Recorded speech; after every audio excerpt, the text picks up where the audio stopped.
నిన్నటి నుండి దగ్గు, జలుబు, ఇంకా జ్వరం ఉంది. ఇదేమైనా కోవిడ్-19 అయ్యే అవకాశం ఉందంటావా? త్వరగా డాక్టర్‌ని సంప్రదించాలి.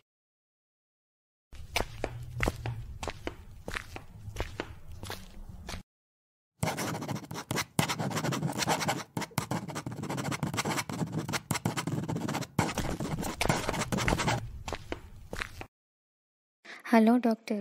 నిన్నటి నుండి నా భర్తకు దగ్గు, జలుబు, ఇంకా జ్వరం చాలా ఎక్కువగా అనిపిస్తున్నాయి. కోవిడ్-19 లక్షణాలు అయ్యే అవకాశం ఉందా? మేము తీసుకోవాల్సిన జాగ్రత్తలు చెప్పండి.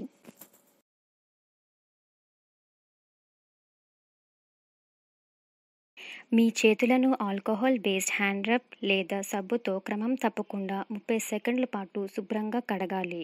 మీ చేతులను శుభ్రంగా ఉంచుకోవడం వల్ల మీ చేతుల్లో ఉండే వైరస్ తొలగిపోతుంది. మాస్క్ ధరించేటప్పుడు అది గట్టిగా నోరు మరియు ముక్కుని కప్పి ఉంచేలా చూడండి. పదే పదే మాస్క్ను ముట్టుకోకండి. ఒక్కసారే వాడే మాస్క్ అయితే దానిని పడేశాక చేతులను 30 సెకండ్ల పాటు కడగండి. ఇతరుల మధ్య కనీసం 6 అడుగుల దూరం పాటించండి.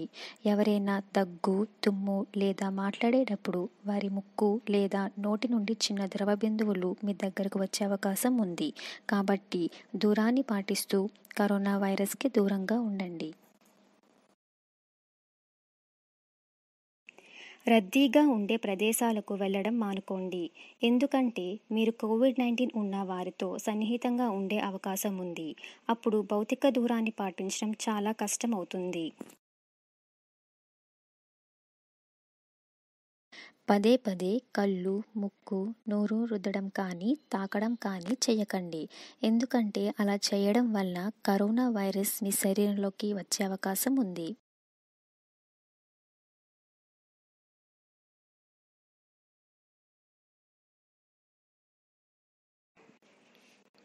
మీ కుటుంబ సభ్యుల నుండి దూరంగా ప్రత్యేక గదిలో ఉండండి. ఇది సాధ్యం కాకపోతే మెడికల్ మాస్క్ ధరించి ఇతరుల నుండి కనీసం 6 అడుగుల దూరం పాటించండి. గదిలో బాగా గాలి, వెలుతురు వచ్చేలా చూడండి. వీలైతే ప్రత్యేక బాత్రూమ్ను ఉపయోగించండి.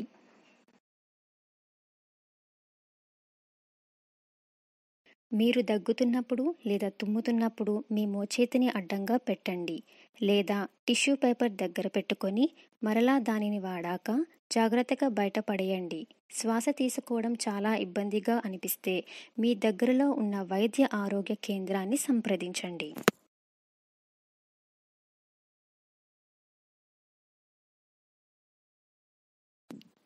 ఇంట్లోనే ఉండండి. ఎక్కడికి వెళ్ళకండి. బహిరంగ ప్రదేశాలకు అస్సలు వెళ్ళకండి.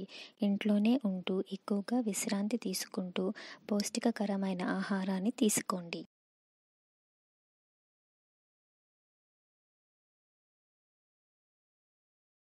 ఎప్పటికప్పుడు చేతులను సబ్బుతో లేదా ఆల్కహాల్ రబ్తో శుభ్రంగా ఉంచండి. ప్రత్యేకంగా ఎప్పుడైతే మీరు అనారోగ్యంతో ఉన్న వ్యక్తితో లేదా వారు ఉన్న పరిసరాలను తాకినప్పుడు, ఆహారం తయారు చేసే ముందు, దాని తర్వాత, తినకముందు, టాయిలెట్ ఉపయోగించాక.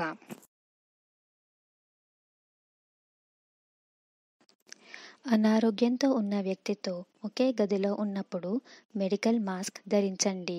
మాస్క్ను పదే పదే ముట్టుకోకుండా ఉపయోగించాక జాగ్రత్తగా పడేయండి.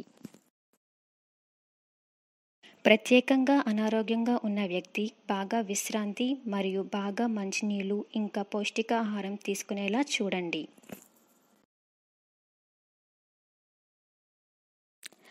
అనారోగ్యంతో ఉన్న వ్యక్తి పరిస్థితి మరింత దిగజారినప్పుడు లేదా శ్వాస తీసుకోవడంలో బాధ కలిగినప్పుడు వెంటనే దగ్గరలో ఉన్న ఆరోగ్య కేంద్రాన్ని సంప్రదించండి.